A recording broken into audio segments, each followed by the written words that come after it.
Hi, it's Kent and Renee back again, and we wanted to discuss a little bit about what we're doing for people who don't know us, and that is we discovered a few years back by accident, we weren't looking, that Kent had an ability to receive telepathic communication through a deep meditative state. And so since then, we have been receiving lessons from the spiritual realm, and specifically from a group called the Ancients. These are not ancient humans, they're ancient beings from the beginning of time, and they are preceptors and teachers of the Creator. And so we put the lessons together in a book called The Augmentation of Man, A Study in Renaissance. And it is a difficult read, but we encourage people to continue reading it, but we're trying to make it a little easier for people.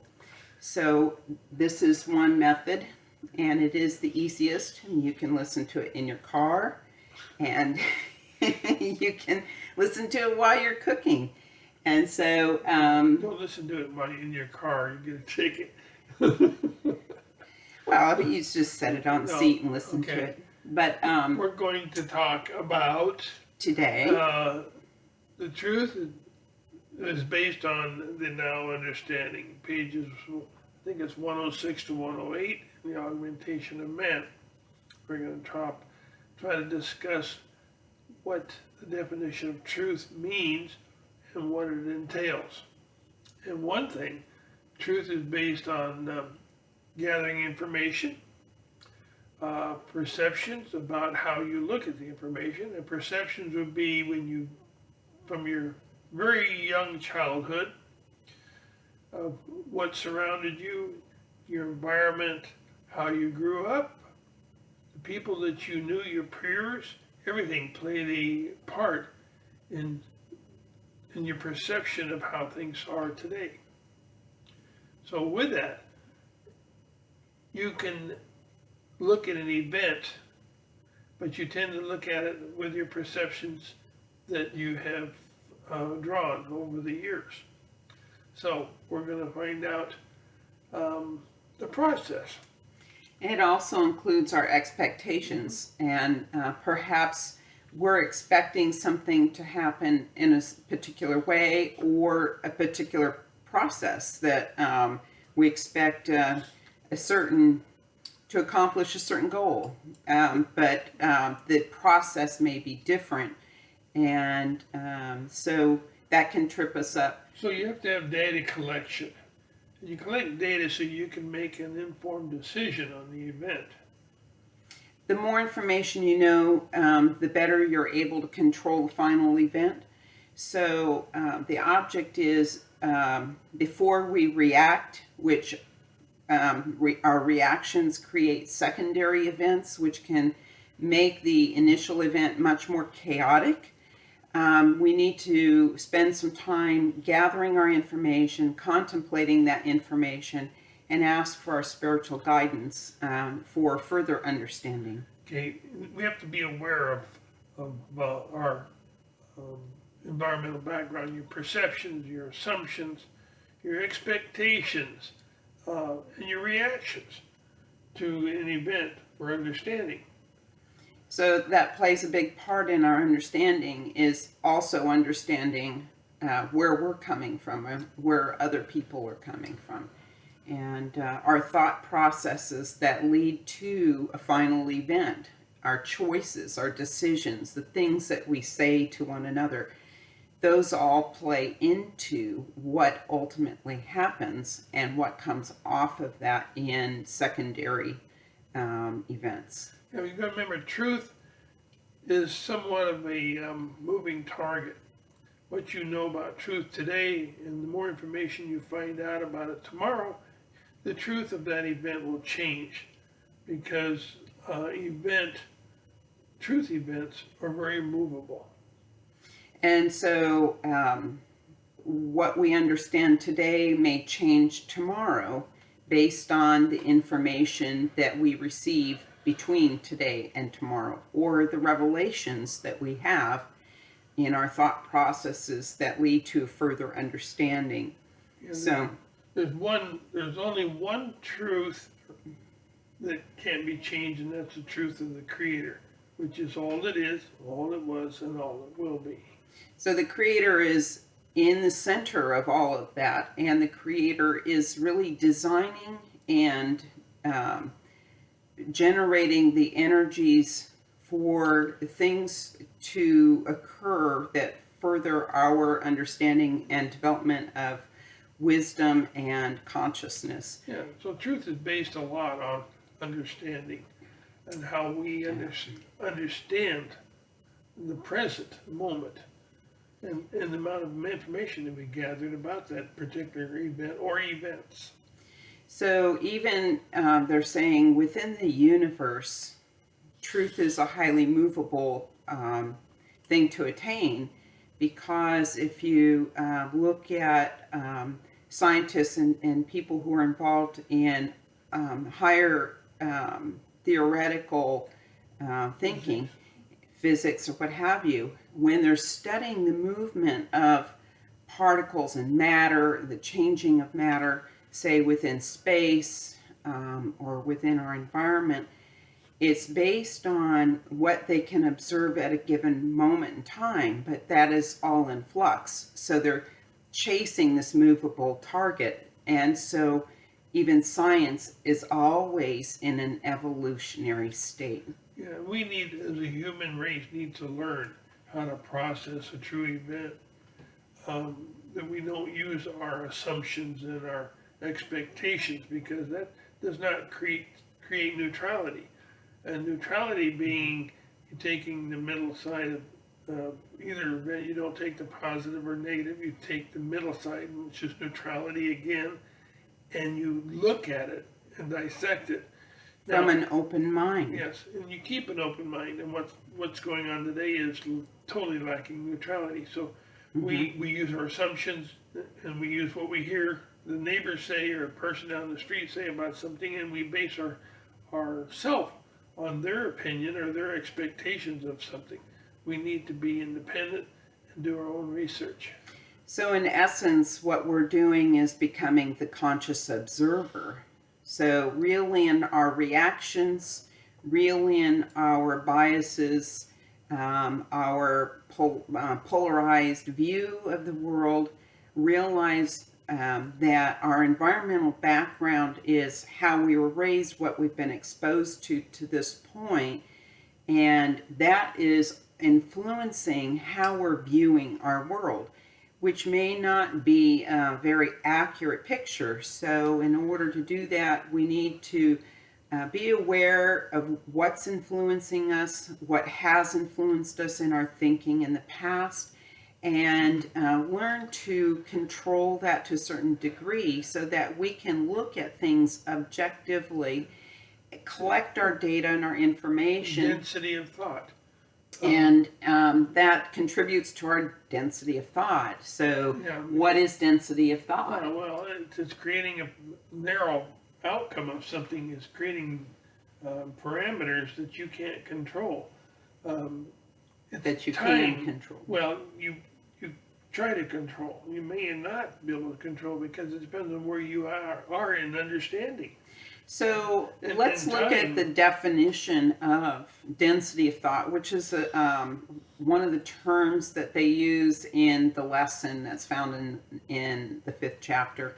And when you talk about densities, you're talking about something that's, there's a lot of, for example, in the material world, there's a lot of atoms that are packed into a small space that makes that, whatever we're looking at, become dense. So, for example, metals, each atom of the metal is packed densely into a small space to create this density or the hardness that we would talk about. When we transfer that concept to density of thought, what we're doing is we're taking all this understanding and packing it into a single thought. So we have a dense thought. It means that we have more understanding, we've collected more information about whatever we're looking at. And so the density of thought can actually narrow the parameters for reactions, for assumptions, expectations, our perception, and then through that we can control the outcomes because we don't have all these secondary reactions that come out of an event, a response to an event that is derived from a lack of understanding. You may end up creating a brand new event. Right. By your thought and getting off the original event and creating a whole new pathway. Yeah, so all these other pathways can be spawned off the original event based on lack of information, and it creates a lot more chaos. So if you want to be able to control chaos in your own life, spend less time reacting and more time in your information gathering, and that it would be specifically the events that led up to an event, not the event itself. It's the thought parameters that of what you're looking it at. narrows the parameters by looking at the decisions that have been made, thought processes, what you were thinking, the lack of understanding, the assumptions, expectations. That seems like a lot to do, but you should start and just do a little at a time so you can begin to understand. Doing all that we're saying is required takes time. You don't learn it in one day, you don't learn it in 1 hour, you don't learn it a week or a month, and you may take several years. But you begin to look at these things in a different aspect.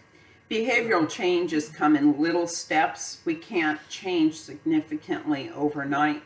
But once we start to think about these concepts, then little by little, we can make little changes that we can incorporate into our behavior that end up creating the circumstances where our life events are much more controlled and we don't have so much chaos in our society. Yeah.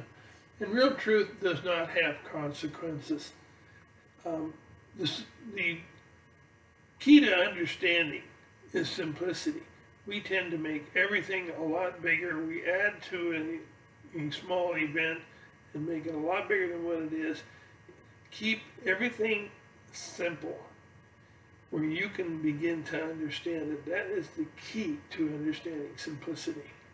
So the thing is that humanity, when we don't truly understand something, we tend to add to it and we make it, we add stories to it, we make it more complicated. It's more fun. And yeah, there's a story to it. And so, and this is particularly seen with messages in old texts. So we tend to elaborate on a meaning, and what happens is it morphs into something that was not intended to be an unintended understanding. Yeah, so if we can keep it simple, we will stay closer to the mark. The thing is, if you tell an untruth as many times as you can for a long period of time, it will become the truth in your own mind.